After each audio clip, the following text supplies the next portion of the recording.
Welcome to Try to Thrive, the podcast where passion meets endurance and every finish line is just the beginning.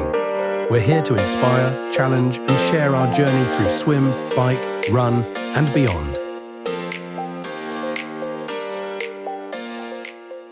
Hello and welcome everyone to another episode of Try to Thrive.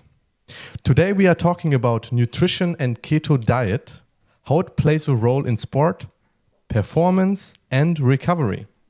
And as you can see already, for those of you who join on YouTube, I am not joined today with Dennis. Today I have my dear friend Jan here. Jan, I'm very happy that you joined our episode today, and a warm welcome from my side. Thank you so much for having me, Chris. We've known each other for, I think, 17 years by now. Yes, and it's the first time we're doing an interview together. So I'm really excited for this conversation. Isn't it great? And for sure it will not be the last one. So, Jan, as you don't need to explain me anything about yourself, because we know each other for quite some time, can you please introduce yourself to the audience who's listening? What are you doing? And how do you come to sport? And how do we come to that topic today? Absolutely. So I am a business owner. I'm a husband. I'm a father of 2 daughters.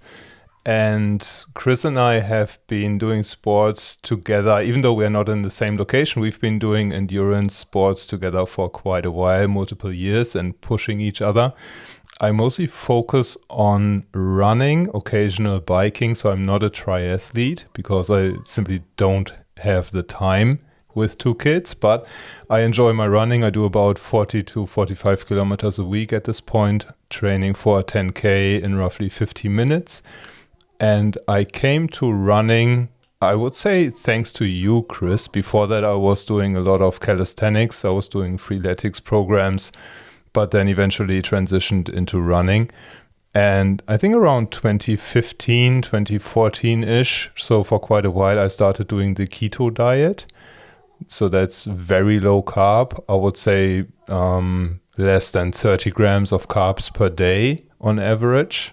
Today, I'm even further down. I'm less than 10 grams of carbs. And I found that with endurance exercise, more so than with strength training, keto gives me, I feel, a competitive advantage to a degree. We can talk about how that manifests in the exercise. But I'm no medical expert, I should say, but I have played extensively with all the different variations of keto, carnivore, and things like that.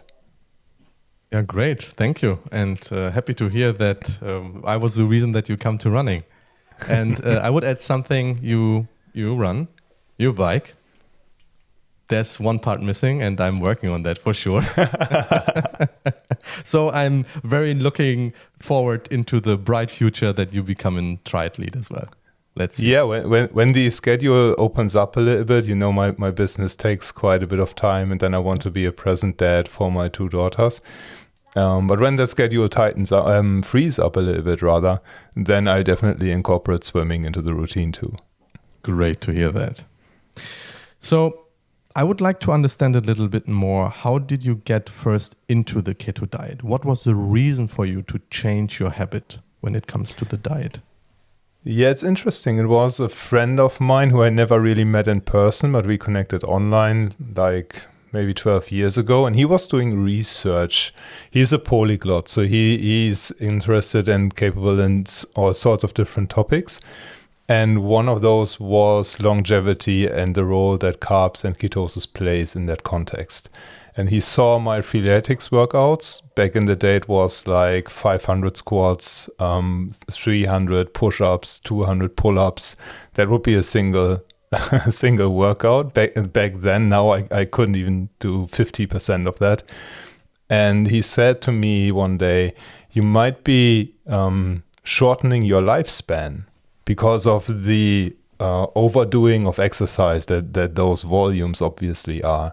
And then we had a conversation about what he was doing to extend his lifespan. And he said, I came across this thing called the ketogenic nutrition, and it had been used, I think, since the 70s, maybe even since the 50s, as a treatment for cancer and for neurodegenerative diseases and things like that. So it's been around for ages, and it's been well understood for ages.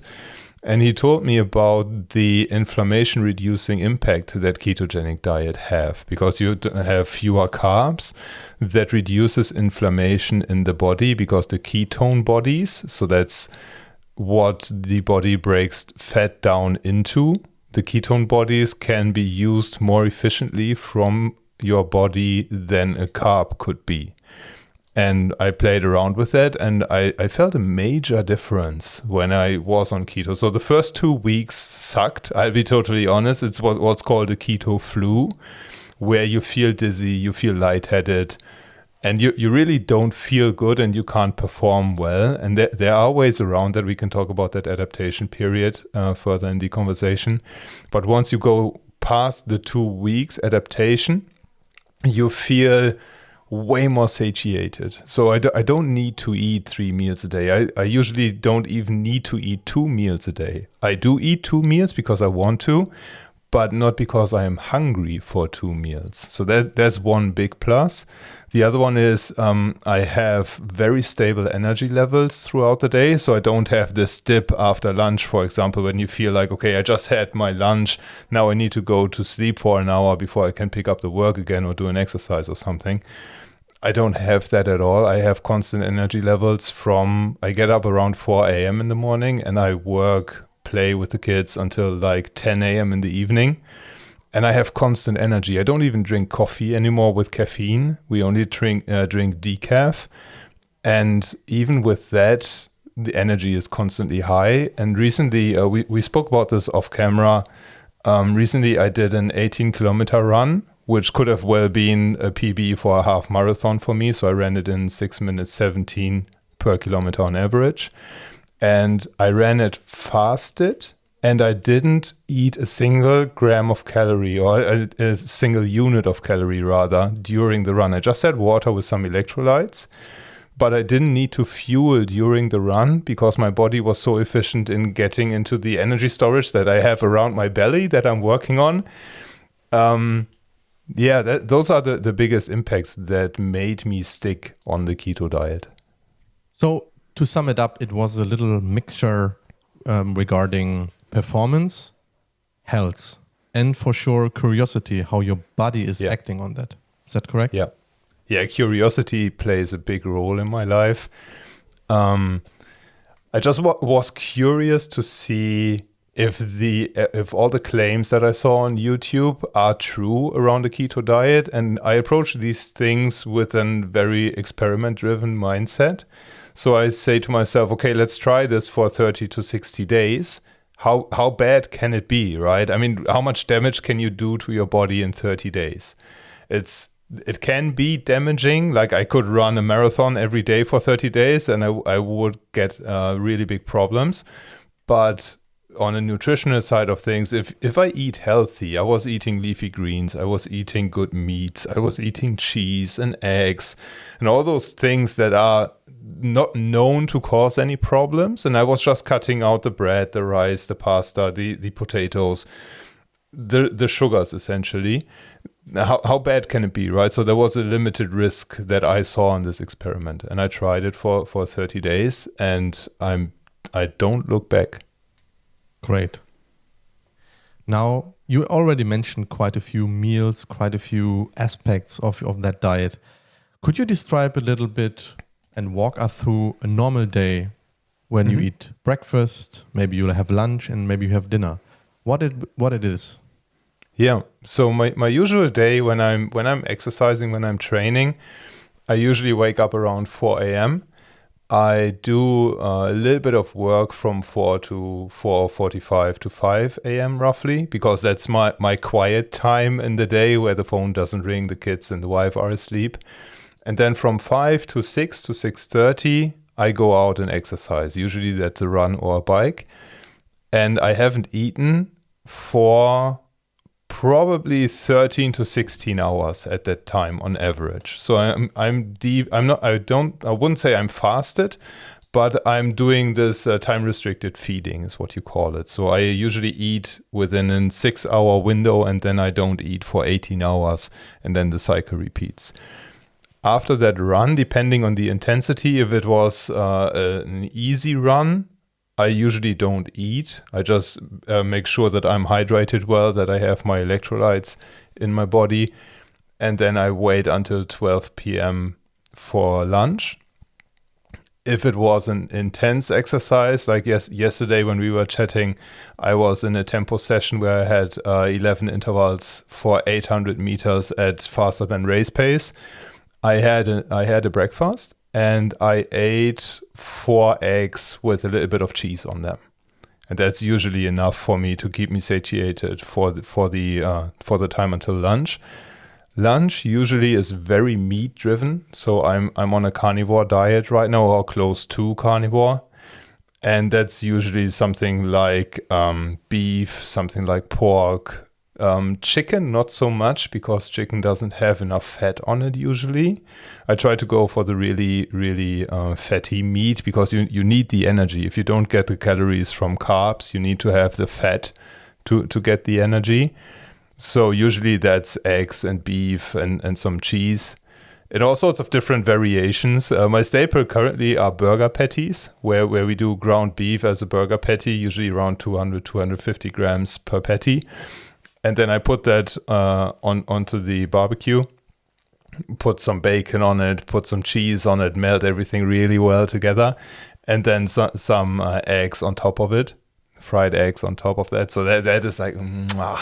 Yeah, I love it. I'm already getting hungry here. So really I can eat those without feeling bad, right? I can just I can eat four portions of that if I wanted to, without feeling bad, because I know, okay, if I eat 4 burger patties like that, I will be full for the rest of the day. So I eat then, in those cases, I eat from 12 to, let's say, 1 p.m. And then I fast for the rest of the day. And the next morning I go out for my easy run or for the tempo session. If I know that I have a tempo session and I don't feel as full as I usually do in the evenings, I will have another meal. So I'm not religious about that, to just have one meal a day. I do what my body tells me to do, essentially. But I've learned to understand when my mind tells me, oh, I should be eating because it's like 7 p.m. and I've been eating for 35 years at 7 p.m., so I should be eating now. And when my body tells me, okay, I really need some food now. So there's a difference in eating out of habit and eating out of necessity. And that is a very interesting thing. So this awareness, when did it come? Probably took me around 3 to 6 months. Okay. Because it's really hard as a human to unlearn habits. And to also, what's also interesting with this type of nutrition, you break with a whole lot of social norms, right? Because I am always the one who just eats meat. I remember when I started, I was so religious that when I had like a Wiener Schnitzel at a birthday party or something, I would peel off the crust of the Wiener Schnitzel, and everybody would look at me, what the fuck are you doing? So sorry for the French, but everybody would be super confused and would be staring at me, and I was like, yeah, that's how I eat, and I'm okay with that. And by now everybody around me knows my sticks and knows how I eat. I don't even get offered cake anymore at birthday parties, so that's good. Or somebody would do a low-carb cake, or we do a carnivore cake or something. So you can do a whole lot on these diets if you really want to. But the awareness, coming back to the topic, was about 3 to 6 months in.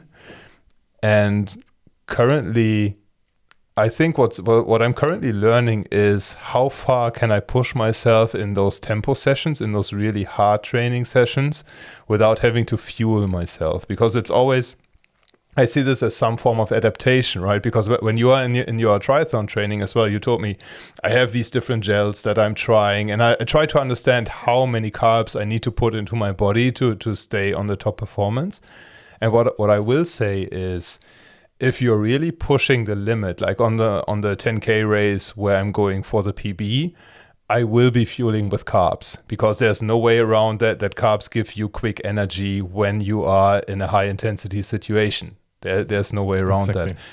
However, if you are in a low intensity in a situation, like these zone 2 runs that go out for 90 minutes to 2 hours or something like that, I'm now at a point where my body can fuel itself from the stored energy around in the body fat, and I don't need to put external energy into my body in those runs.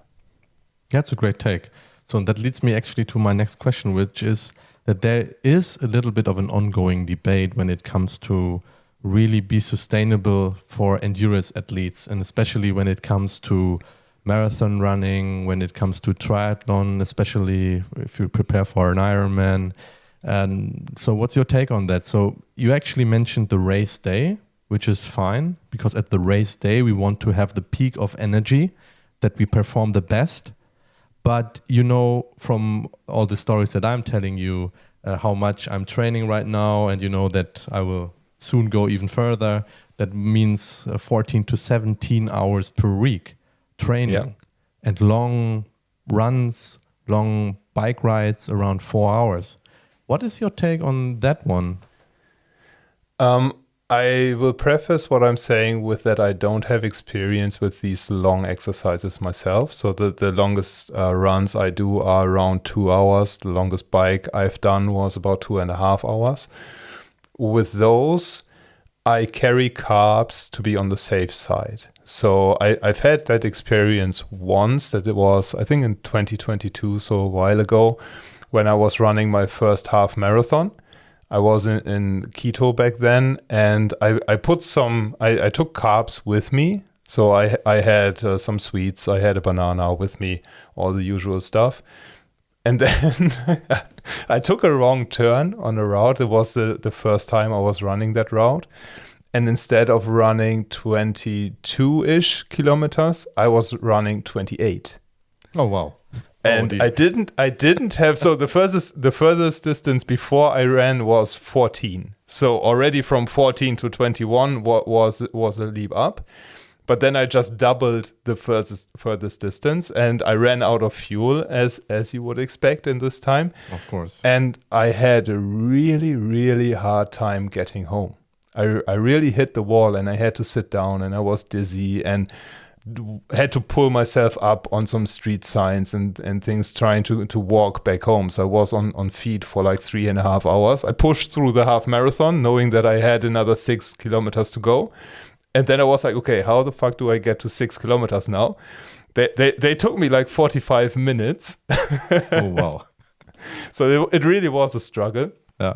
And since I had that experience, I always carry carbs with me to be on the safe side, that I don't go that low in blood sugar again, that I get dizzy and things like that. However, from what I'm hearing, what other people tell me that do these longer exercises, is if it's a low intensity effort, like let's say this 4-hour bike ride, you wouldn't do that in zone 4, for example. You would do that in a zone 2 in a low intensity training to build up that aerobic base. For those, you can fuel yourself with your own body fat, and there's even keto friendly gels and things like that you could take with you, that you don't interrupt this process. Because from what I'm experiencing myself is that the recovery after these runs and after these intense long exercises is a lot more efficient on keto than it was for me on a carb fueled basis, because there's less inflammation, there's less swelling in the muscles, there's less joint pain or joint aches afterwards, and you just overall, I feel that I recover much faster. Well, that's a great take. So recovery when it comes to endurance sport, being on keto is a plus. I would say so, yes. I mean, I'm an N of 1, so I don't have any statistics that I could show right now. But from what I'm seeing in the endurance sports communities, from what I'm seeing in the keto research or the low-carb research that has been doing, there's a whole lot of different metabolic impact that low-carb nutrition has, when it comes to refueling the glycogen stores, for example, when it comes to generating glucose under load, I would say under training load, this gluconeogenesis thing where the body breaks down a little bit of protein to go and create glucose. So there are things that our bodies, if they are well adapted, can do to improve our performance and to improve the recovery. And what I will say is, yesterday, by accident really, I had a blood test done because my insurance wants a blood test once a year so that I can get 10% off. So I'll take that. And the blood glucose, even though I was fasted for 16 hours when they draw the blood glucose was on 80 milligrams per deciliter, which is like the perfectly normal base rate.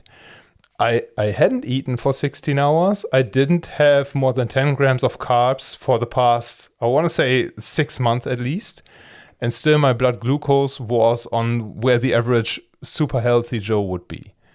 And that led me to do some research with Claude and ChatGPT and some other AI tools to see, okay, what does the literature say about this? And it's actually a sign and a proof, if you will, to the point that the body can manufacture its own glucose to the exact degree that it needs to, because our brain runs on glucose for some time and our muscles use glucose. And I did some hill sprints before they draw the blood, actually. So it was quite an intense workout before. And the blood sugar was totally stable. And that's one of the biggest benefits that I see. Oh, that's interesting, because that would lead me to my next question. If you have done being on keto for such a long amount of time, and I'm very sure there were some breaks in between, we come to that later, but you feel and your body gives you feedback if that's good for you or not.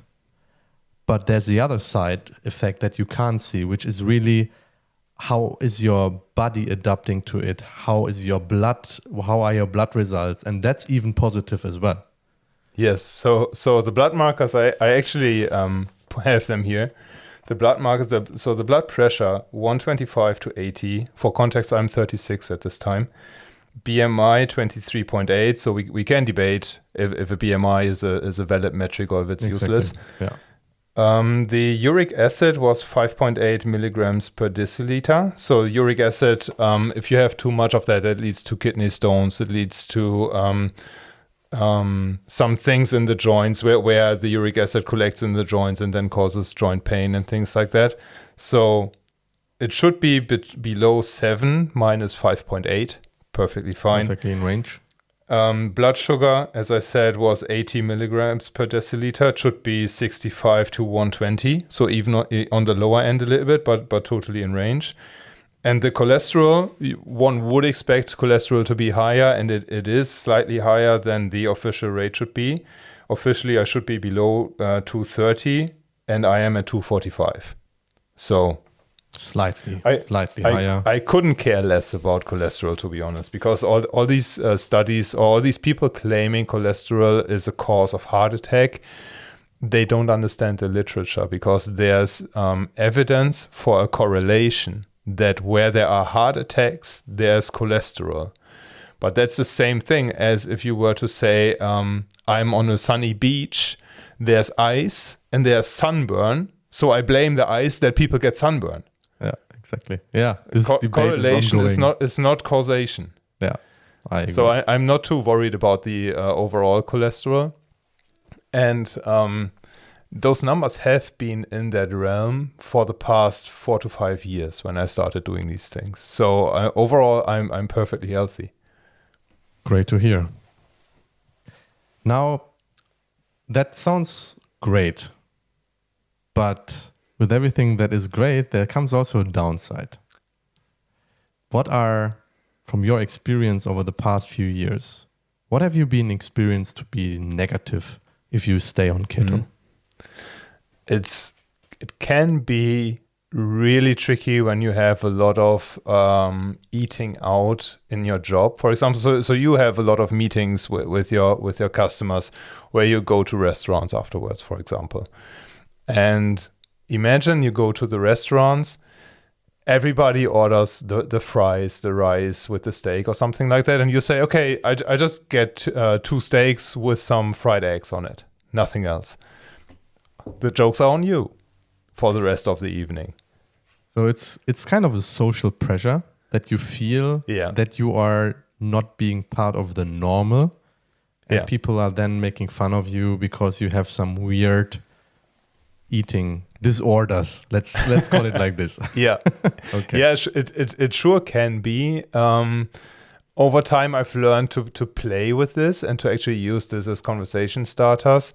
So when something weird happens, I remember a couple of weeks ago, I had a business lunch with a whole group of people, and I was the only one ordering only meat, and we had a vegan as well. So we had one plate that was mine piled up with meat, and we had the other one, the plate right next to it, piled up with greens. And then we were sitting on top of each other on the table as well without realizing. So that was a funny conversation. She said, "Oh, how can you eat so much meat? And it's so unhealthy. And I'm vegan. I do this for my health." And I said, "Yeah, I'm just the same. I'm just the same." And then we had an actually quite constructive conversation. And I think when you go this route of eating extremely low carb, first of all, you have to accept that other people will not understand why you're doing what you're doing because they're trained to believe what their doctors say is right. And most doctors, from my experience, don't really understand ketogenic or low carb nutrition. They heard about it, but they don't get trained on it, so they don't have deep knowledge unless they are personally interested in this field. The other thing I would say that is really difficult is unlearning your shopping behavior. Because you shop at different places in the grocery store. Right now, for me, it's very easy by now. I go to the eggs, I go to the meat, I go to the cheese, and I leave. So I'm just going an outer turn around our groceries, and then I'm good. But that came with a really, really high learning curve because in the beginning, I would check every single ingredient label and I would say, okay, how many carbs do I have in this? How much of that is sugar? How much of that is starch? Can I eat starch? No, you can't eat starch. That also breaks down into glucose in your body. So it was a really interesting adaptation phase. And when you start with it, you have to learn a whole lot of new recipes as well because the usual do some meat, have some potato with it, and that's a German meal. Doesn't work anymore. And it's really easy to get tricked into all these low-carb products where you have protein ice, for example, where you have some replacement products that supposedly are keto-friendly, but then there's a lot of hidden starch in there instead of just saying sugar. So it is a learning process. But surprisingly, what I expected to be the biggest negative would be the price of the shopping. Because meat is obviously somewhat expensive. But because you don't buy all this other crap. You don't buy the veggies. You don't buy the treats. You don't buy the sugars. You don't buy the bread. You don't buy some deep frozen stuff. It's not as much expensive as I thought. So it's not, I would say probably even a little bit cheaper than what we purchased before. Interesting.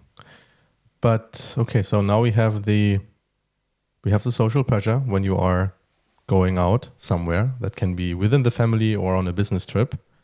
We have the shopping and I believe also the cooking. But another thing that you said in the beginning, you are a dad of two children. You have a wonderful wife. But how is that accepted within your family? Because I believe that your children are not following the same diet as you do. Yeah, that's a good question. My wife, she's a trained nurse. And I need to give a little bit of context. She did try keto for the first time when she was working in the hospital still as a nurse, and she was shifting between daytime shift and nighttime shift, and that shift in the working hours caused some really bad migraine for her. Like she had migraine maybe 12 to 14 days of the month she had migraine. And then we did two things.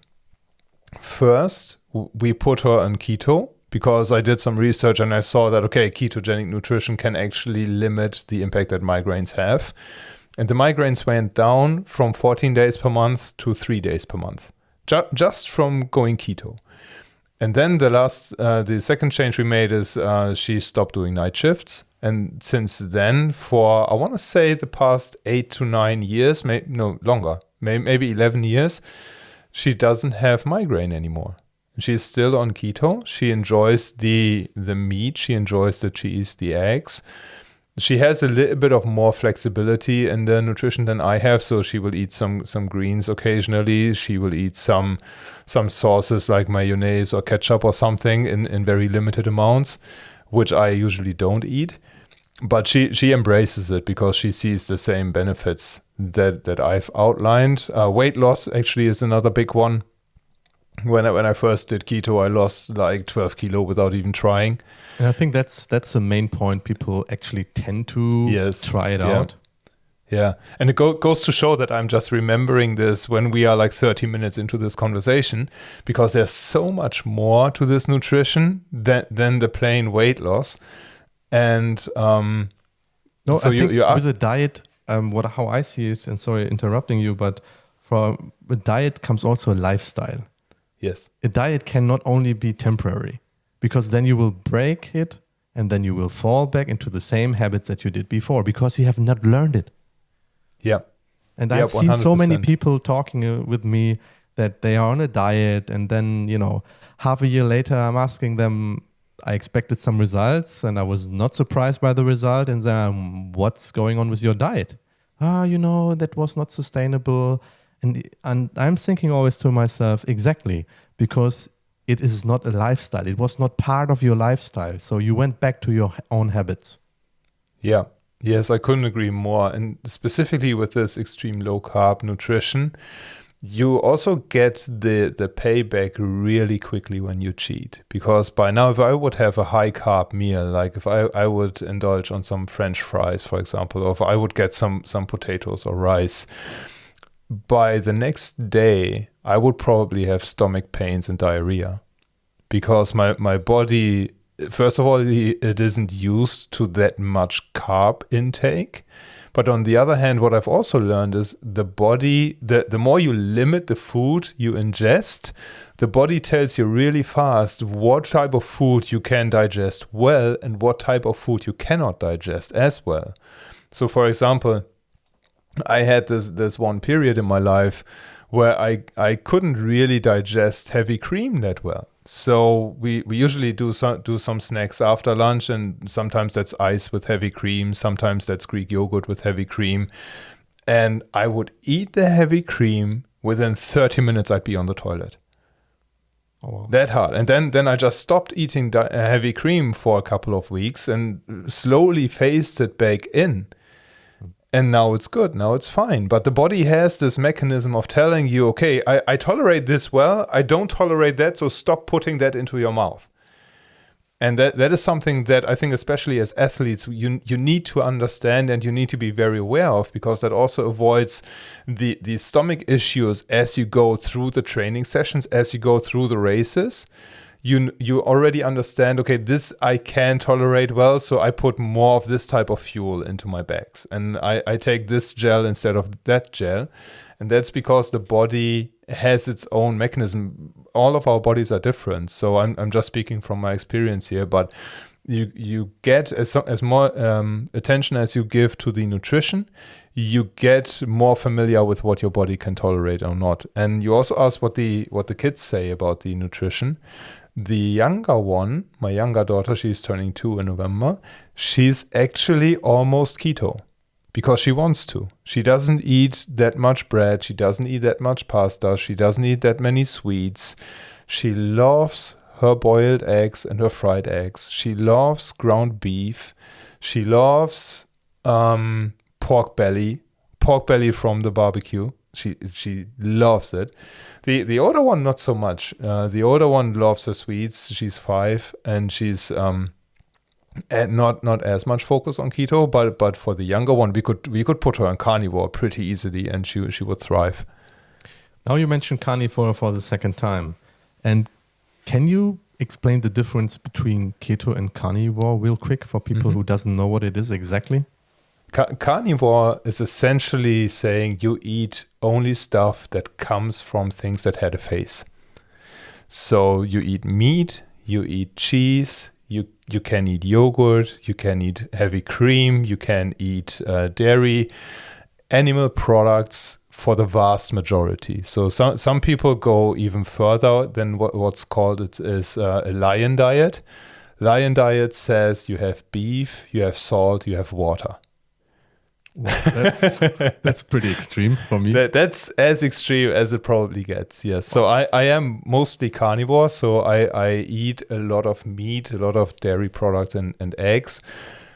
And I don't eat any veggies. I didn't eat veggies, I think, for the past 12 months.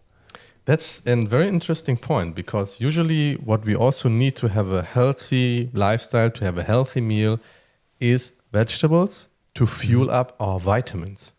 Mm-hmm. You mentioned a lot about eggs, dairy products, and meat.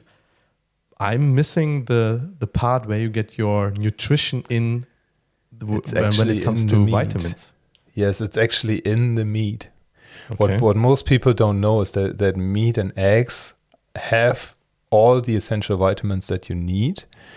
But the reason we get vitamin deficient is that when we eat all these carbs or veggies around it, the receptors for the vitamins get blocked by other nutrition. So the body cannot ingest what is actually in the food. The only vitamin supplement that I take is vitamin D. I take 20,000 units a day and 200 milligrams of magnesium per day, which could probably be 300 or 400 as well. But I don't have any vitamin deficiencies. I've shown the blood readings. Those values were all perfectly in the green. And I don't have scurvy. I get enough vitamin for that. So it's actually, and I've learned this from some doctors who do YouTube videos on carnivore nutrition quite a bit. Dr. Anthony Shafee, who was the other one? Dr. Burke does a little bit of that. And I'll share some other ones for the show notes as well with you afterwards. Perfect. But they say that plants, and it actually from an evolutionary perspective, it makes sense to me at least, plants only have a defense mechanism in not being digestible. Plants can't run away. If we got attacked earlier in the days, like let's say 100,000 years ago, if we got attacked, we could fight back. We ran away, or we could fight back. What does a plant do? A plant gets eaten unless it is somewhat poisonous. And that's why you can't eat most of the plants raw. You try eating a raw potato, it will make you sick. Try eating something that you find in the woods. It will probably make you sick. We have to boil things. We have to steam veggies. We have to peel them. There's some form of treatment that we have to put onto vegetables in order to make them digestible. Then you have the fiber argument. That's also another big one that people always say, well, you need your fiber to have good digestion.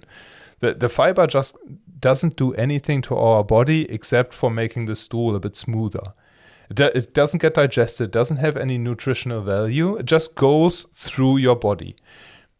If you stop eating fiber and you instead up the fat a little bit, you get the exact same thing. You get the exact same impact on your digestion. So I have no digestive issues. I have no farting. I have no bloating.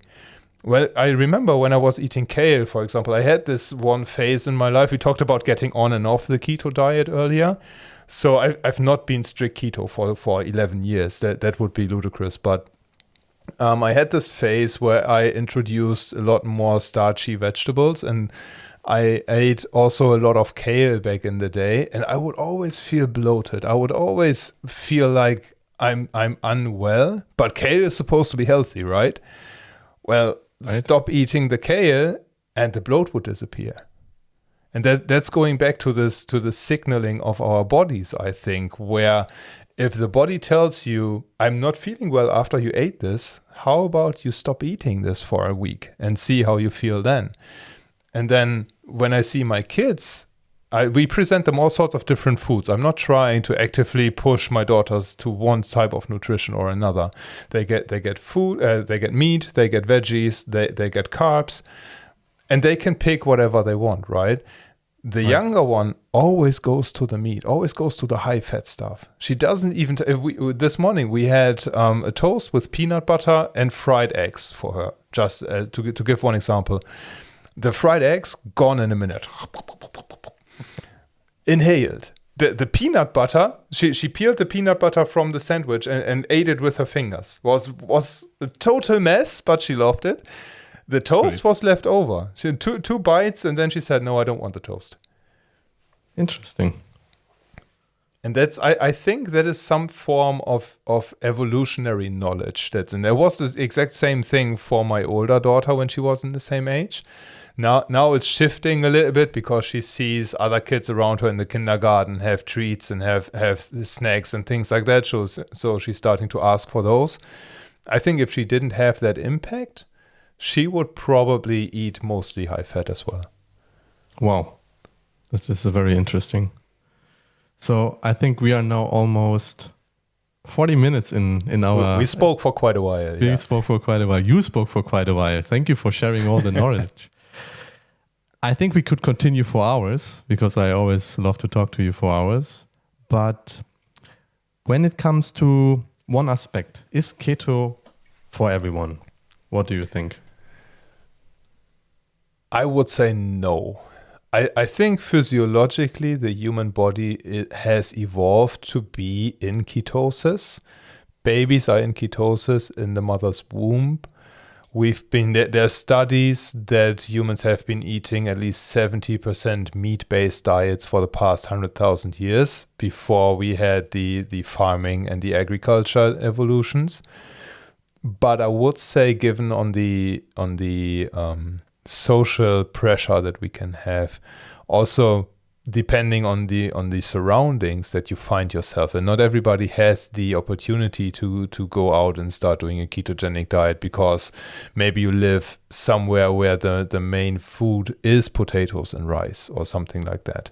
Then you have a really hard time going that route. I would urge anyone to try it just for 30 days. Be okay with the first 2 weeks being not pleasant. Take your salt in the first 2 weeks to balance electrolytes because you lose a lot of water weight once you stop eating carbs because carbs bind water in your body. So the first 2 kilograms I lost were pure water weight. They were gone in, I think, 36 hours. I lost 2 kilograms down. You lose a lot of water weight with that, so you can take electrolytes and can take salt to balance that in the adaptation period. If you can also do fasting there, so don't eat for 2 days. That will shorten the adaptation period. And then see how you feel afterwards. But as I said, it has a lot of upside, and for me the upside is worth it. But it also comes with a lot of downside in terms of what the people around you think and the criticism you have to deal with. And sometimes people are just worried that you're hurting yourself because you're going against what the mainstream tells you is correct. But then look at what the mainstream people look like. I don't want to offend anybody, but I don't want to, when I go to the grocery store, I don't want to look like the average of those people. Exactly. I exactly know what you mean. And then there is also the misconception about keto in sport. How would you beat that statement? I think keto can work well for endurance sports. I don't think it works as good for high intensity sports. Like if you do high intensity intervals for a lot of time, if you do strength training and you really want to bulk up and build muscle, I don't think keto is for you. I think keto is for those people who want to be efficient with their energy usage while exercising, who want to become healthier without trying to pack on 10 kilograms of muscle at the same time, and who want to be resilient in terms of enduring a lot of load over extended periods of time. Thank you very much, Jan. I think now you convinced me. I absolutely will try for a 30-day challenge to stay in ketose again. Because I have hold been you doing to it. Say again? I hold you accountable to it. Yes, thank you. I have been doing that as well a lot of years ago. I think you remember where we both were doing that at the same time. I liked it as well, but I know also the challenges, exactly what you were saying. So it's not easy on a daily basis to staying that, but it's also not easy to stay and continue with endurance sport all the time. So it is also a lifestyle. So we need to adopt it at some time. We need to accept it. And then there's also the discussion about the social pressure. And simply, sometimes we need to say no. And people just need to accept and respect the opinion and different lifestyle of other people's. If you do what everybody does, you get the same results. And we are trying to thrive here. So we can't do what everybody does. Exactly. And that perfectly sums up the episode. Thank you so much, Jan, for being here at this episode. I'm very sure that we will have a future topic to talk as well. And with that being said, any final words from your side? I just want to say some words of encouragement because I really appreciate the show that Dennis and you are hosting. I think it's a really great effort to inspire other people. Like you're inspiring myself as well. So I just want to wish you all the strength to continue with that in the hectic days that you guys have. Thank you so much, Jan. And that's it for the episode today, everyone. Thank you for listening to this very interesting topic. We will share some more information in the show notes. And with that being said, take care and go and thrive. Bye-bye.